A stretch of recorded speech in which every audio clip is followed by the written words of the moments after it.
Hello everyone and welcome to making success. दोस्तों, आज हम लेसन 16 कन्वर्टर एट रेक्टिफायर स्टार्ट करेंगे। ओके, और इसको आज भी एंड भी कर देंगे। तो चलिए वीडियो को स्टार्ट करते हैं। फर्स्ट क्वेश्चन कर रहा है कि which of the following are the application of DC system. ठीक है, मतलब कि इनमें से कौन सा एप्लीकेशन है जो डीसी सिस्टम में इस्तेमाल होता है। तो मैं बता दूं कि जो बैटरी चार्जिंग का वर्क है वो डीसी से काम चलाते हैं हम लोग। ठीक है, आर्क वेल्डिंग भी डीसी सप्लाई से ही करते हैं। ठीक, इलेक्ट्रोलाइटिक इलेक्ट्रोकेमिकल प्रोसेस जो चलता है आपका, ठीक है, 2 इलेक्ट्रोड होते हैं, जो प्रोसेस चलता है इलेक्ट्रोलिसिस की मैंने फुल वीडियो ही बना रखी है। उसमें भी जो है जो सप्लाई देती है वो डीसी होती है, मिलती भी सप्लाई डीसी है। आर्क लैम्प क्या है, डीसी से ही चलता है। तो all of the above. Which of the following method may be use to convert AC system to DC, मतलब एसी से क्या कन्वर्ट करना है हमको, डीसी। तो रेक्टिफायर का इस्तेमाल करते हैं, मोटर कन्वर्टर का, मोटर जनरेटर सेट का, रोटरी कन्वर्टर का। ठीक है, देखिए मोटर जनरेटर सेट में क्वेश्चन पूछता है तो मोटर कौन सा होता है, सिंक्रोनस मोटर जनरली लेते हैं। ठीक है, और जनरेटर डीसी जनरेटर होता है जिसमें कंपाउंड टाइप। ठीक है, रोटरी कन्वर्टर में सिंक्रोनस मोटर की स्पीड पे चलता है। ठीक, और जनरेटर डीसी सीरीज होता है। ओके, अभी आगे क्वेश्चन आएगा। In a single phase rotary converter the number of slip ring, देखिए सिंगल फेज है तो 2 स्लिप रिंग होती है, और 3 फेज होती है तो 3 स्लिप रिंग होती है, याद रखिएगा। A synchronous converter can be started, synchronous converter can be started मतलब कैसे हम उसको स्टार्ट कर सकते हैं। तो स्टार्टर का मतलब होता है कि ऑक्सिलरी, ठीक है, by means of small auxiliary motor. ठीक है, by means of small auxiliary motor. A rotary converter is a single machine with, देखिए a rotary converter is a single machine with 1 armature and 1 field. Rotary converter में 1 armature होता है और 1 ही field होती है। Rotary converter combines the function of, देखिए question आ गया, मतलब क्या क्या इसमें रोटरी कन्वर्टर में जुड़ा रहता है, क्या क्या मिलके बनता है। ठीक है, तो क्या होता है इसमें, सिंक्रोनस मोटर होता है एंड डीसी जनरेटर होता है। क्या होता है, synchronous motor and DC generator. Which of the following is reversible in action, तो रोटरी कन्वर्टर रिवर्सिबल होता है, मतलब एसी को डीसी में भी कन्वर्ट कर देता है एंड डीसी को एसी में भी कन्वर्ट कर देता है, दोनों काम करता है रोटरी कन्वर्टर। याद रखिएगा, यही एकमात्र है जो एसी को डीसी एंड डीसी को एसी कन्वर्ट करता है। ठीक है, तो क्या हो जाएगा इसका, सी, रोटरी कन्वर्टर मीन्स सी हो जाएगा। Okay, which of the following metal is generally manufactured by electrolysis process, तो इलेक्ट्रोलिसिस प्रोसेस से एल्युमिनियम बनाते हैं हम लोग, मैन्युफैक्चरिंग करते हैं। ठीक है, with A motor converter, motor converter की बात हो रही है, it is possible obtain DC voltage only up to 1700 से 2000 वोल्ट तक। ठीक है, normally which of the following is used when a large scale conversion from AC to DC power is required. ठीक है, AC to DC power is required. Normally which of the following is used when a large scale conversion from AC to DC power is required. क्या होगा, जब AC को DC में large scale पर convert करना होता है तो इसे हम मरकरी आर्क रेक्टिफायर से यूज करके हम लोग क्या करते हैं, कन्वर्ट करते हैं। इसकी एफिशिएंसी ज़्यादा होती है और इसकी रेटिंग जो होती है 500 वोल्ट 500 एम्पियर। ठीक है, ये भी आप याद रखिएगा। इसका वेट कम होता है मरकरी आर्क रेक्टिफायर का। ठीक, इसके बारे में सब बता रहे हैं हम। और वोल्टेज ड्रॉप कम होता है, नॉइज कम है, वोल्टेज ड्रॉप कम है। इससे battery charging, control parent, traction या इलेक्ट्रो केमिकल में इसको इस्तेमाल किया जाता है। ठीक है, इतनी सारी चीज़ें मरकरी आर्क रेक्टिफायर के लिए। A rotary converter is general construction and design more or less like, इसका कंस्ट्रक्शन किससे मिलता है, तो हमारा मिलता है डीसी मशीन से। तो बताइए क्या क्या लगा होता है, synchronous motor and DC generator. A rotary converter operate at, मतलब किसका पावर फैक्टर कैसा होता है, तो हाई पावर फैक्टर पे ये ऑपरेट करता है। ठीक है, rotary converter operate at high power factor.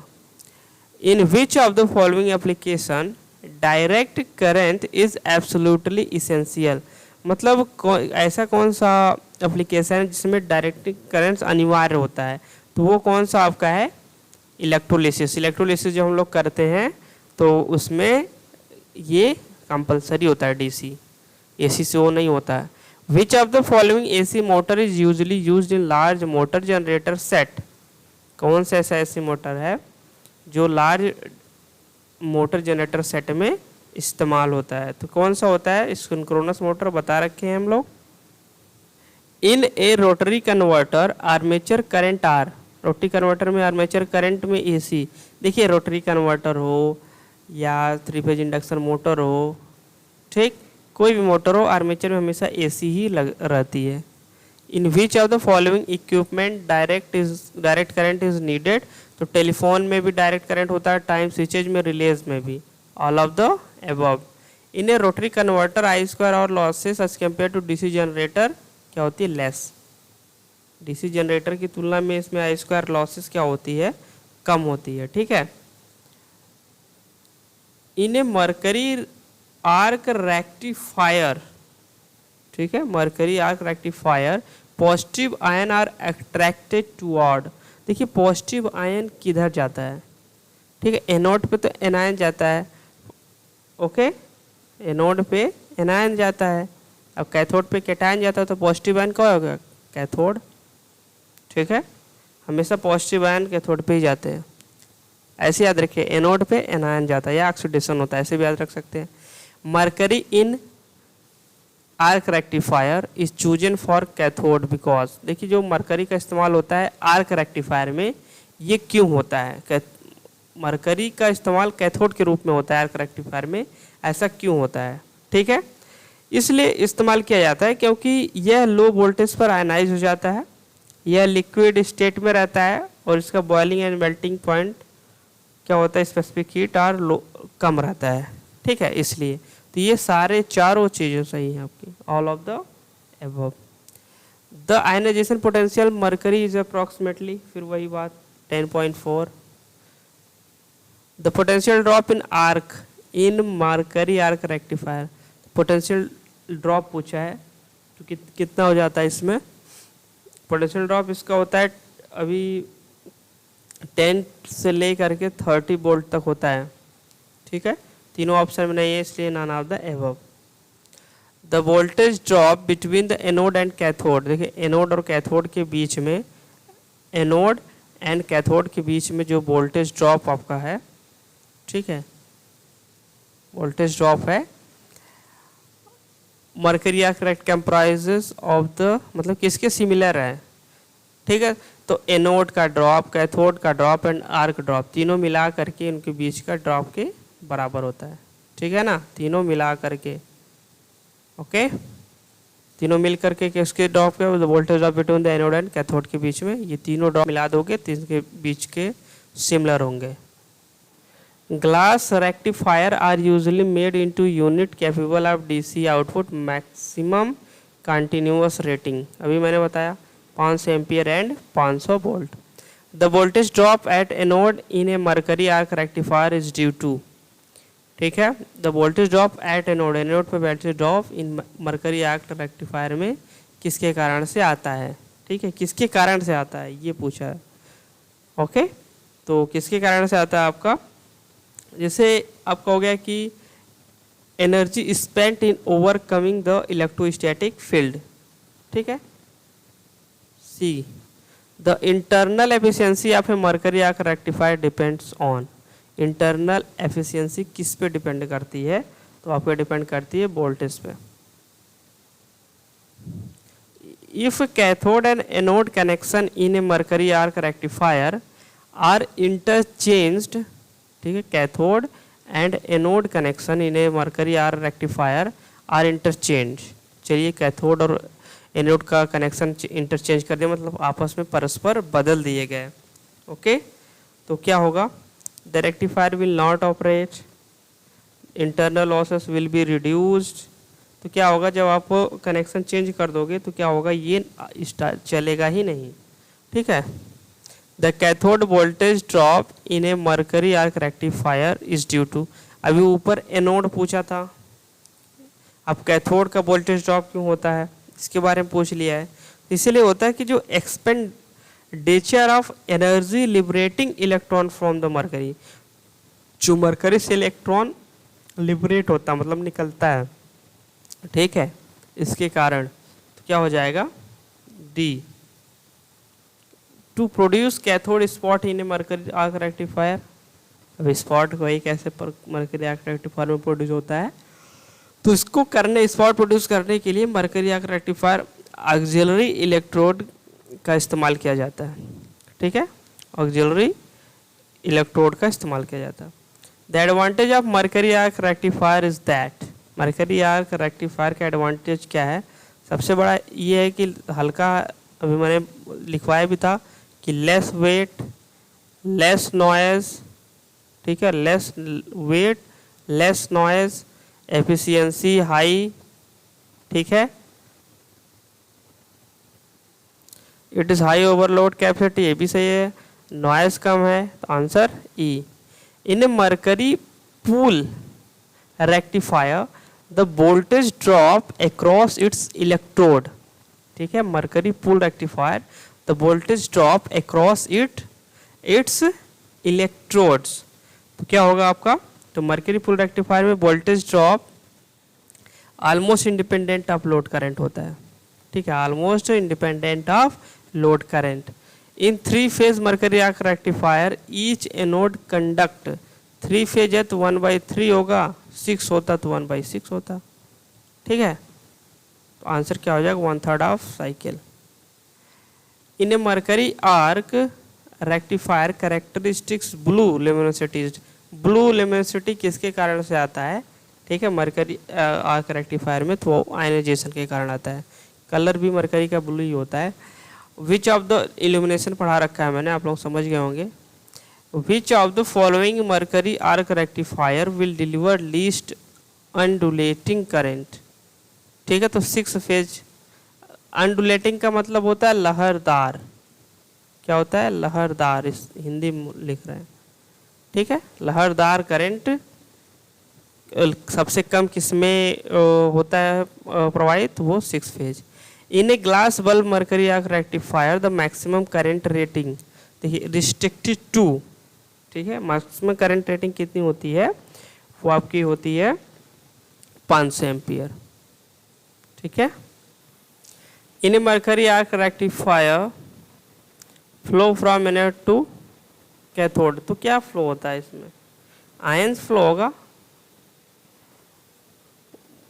When a rectifier is loaded which of the following voltage drop take place, ठीक है, रेक्टिफायर लोडेड है, which of the following voltage drop take place, ठीक, कौन सा वोल्टेज ड्रॉप टेक प्लेस लेगा, वो आपका है जी, voltage drop in transformer reactance, voltage drop resistance transformer, smoothing chokes, arc voltage drop. On which of the following factor the number of phases for which a rectifier should be design depend, तो number of phases design किस पर depend करता है, क्या होता है इसमें, इसमें होता है कि the voltage regulation of the reactance should be low, सही भाई, वोल्टेज रिएक्टेंस लो होता है।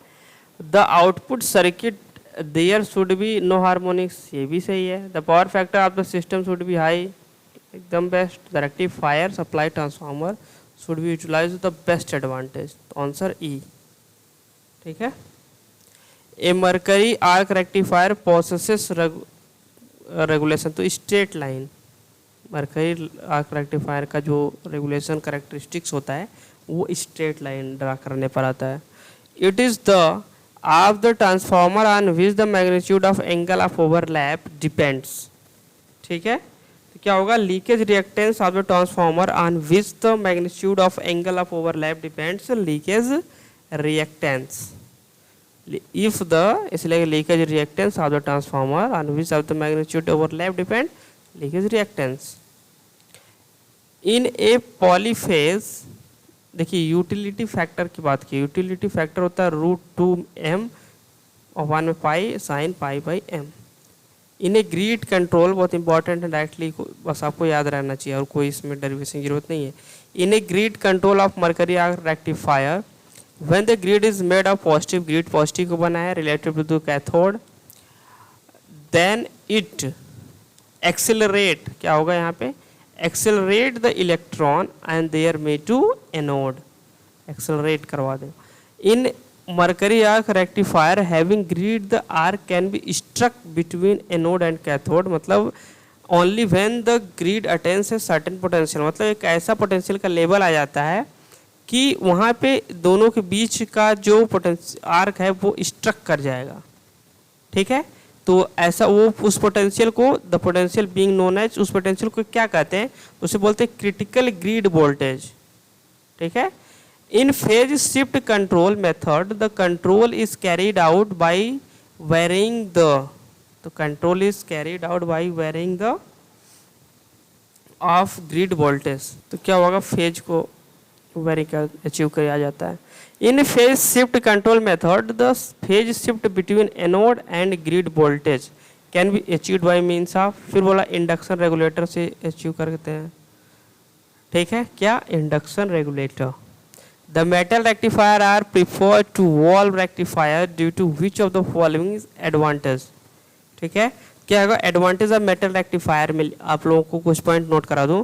दे are mechanically strong, they don't require to voltage for filament heating, okay. इसमें मतलब कोई फिलामेंट हीटिंग के लिए वोल्टेज की जरूरत नहीं पड़ती, तो बोथ हो जाएगा यहाँ पे।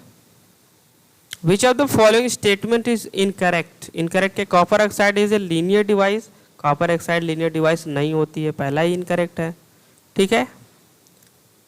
The efficiency of copper oxide rectifier, कुछ कॉपर का रेक्टिफायर कैसा बना होता है उसको थोड़ा हम बना देते हैं।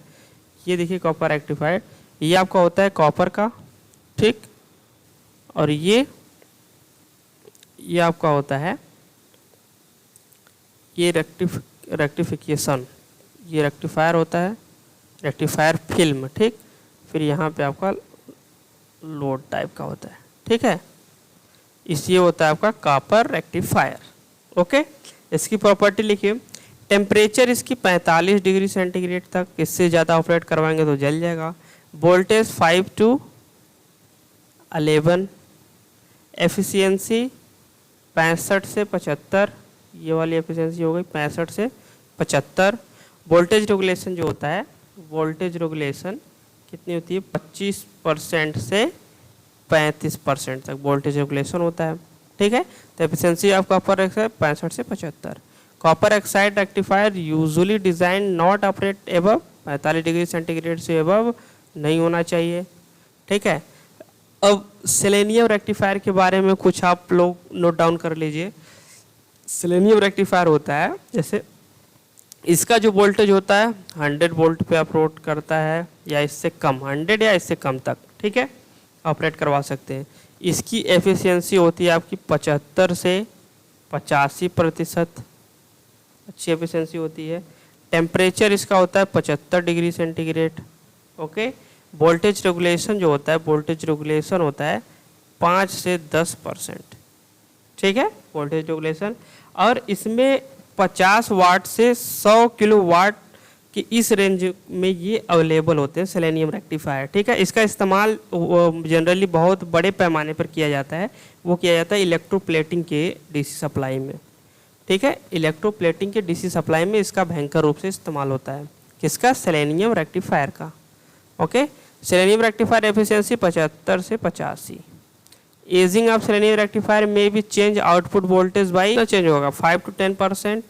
The application of selenium rectifier usually limited potential, potential मैंने बताया 100 वोल्ट तक ये काम करता है, इससे ऊपर या इससे कम, 100 वोल्ट इससे कम पे, ठीक। Which of the following rectifier have been used extensively in supply DC for electroplating. अभी मैंने बताया selenium rectifier, selenium rectifier electroplating में बहुत ही बड़े मात्रा में इस्तेमाल किया, बहुत बड़े पैमाने पे। एक commutating rectifier consist of commutator driven by, commutator किसके द्वारा ड्राइव किया जाता है, ये क्वेश्चन पूछा क्या, कम्यूटेटर किसके द्वारा ड्राइव किया जाता है, किसके द्वारा ड्राइव किया जाता है, तो वो आपका ड्राइव किया जाता है सिंक्रोनस मोटर के द्वारा। Okay, which of the following rectifier are primarily use for charging of low voltage batteries from AC supply, तो एसी सप्लाई पे कैसा कौन सा जो चार्ज होता है एसी सप्लाई पे, वो होता है electrolytic rectifier. Efficiency of electrolytic rectifier, electrolytic amplifier की एफिशिएंसी क्या होती है 60%। विच of the following is the, ये देखिए कुछ याद करना पड़ेगा इस लेसन में, विच of the following is the loss with in the mercury arc rectifier chamber, ठीक है, तो loss with in the mercury arc, पहले बात तो voltage drop in arc, voltage drop at the anode end voltage drop at the cathode, तो क्या हो जाएगा आपका डी हो जाएगा 57 का। Okay, the metal rectifier as compare to mercury arc rectifier, तो metal rectifier operate low temperature as compare to mercury arc rectifier, ठीक है। In mercury arc rectifier the anode is usually made of, anode किसका बना होता है, तो graphite का बना होता है। मरकरी आर्क रेक्टिफायर में एनोड किसका बना होता है, ग्रेफाइट का बना होता है, ठीक है। 60 पे चलते हैं। The ignited are auxiliary anode are mercury arc rectifier, देखिए ऑक्सिलरी एनोड की बात हो रही है, वो किसका बना होता है, अभी तो आपने ग्रेफाइट का बना दिया, चलो भैया कैथोड ग्रेफाइट का बना होता है, लेकिन ऑक्सिलरी कैथोड की बात हो गई, नहीं एनोड आपका जो है ग्रेफाइट का बना होता है, कैथोड किसका बना होगा, ये आपका एनोड ही तो पूछा था, ठीक है। एनोड आपका ग्रेफाइट का बना होता है, कैथोड किसका बना होता है, boron carbide, boron carbide, wide या ऑक्साइड। ओके, तो यहाँ पे आपका एंड हो जाता है लेसन नंबर 16। अब आपको बहुत ज़्यादा मेहनत इस बुक में नहीं करनी है, तो 4-5 लेसन जैसे और एंड होता है, तो इसके जो बहुत ही महत्वपूर्ण बिंदु हैं वो हमने एंड कर दिया है, ठीक है। अब इस लेसन के बाद जैसे अभी 4-5 लेसन और कंप्लीट होगा, फिर आपकी यूट्यूब पे धमाकेदार क्लास चलेगी और आपका टेस्टिंग लिया जाएगा, ठीक है। तो thanks for watching this video, see you next time.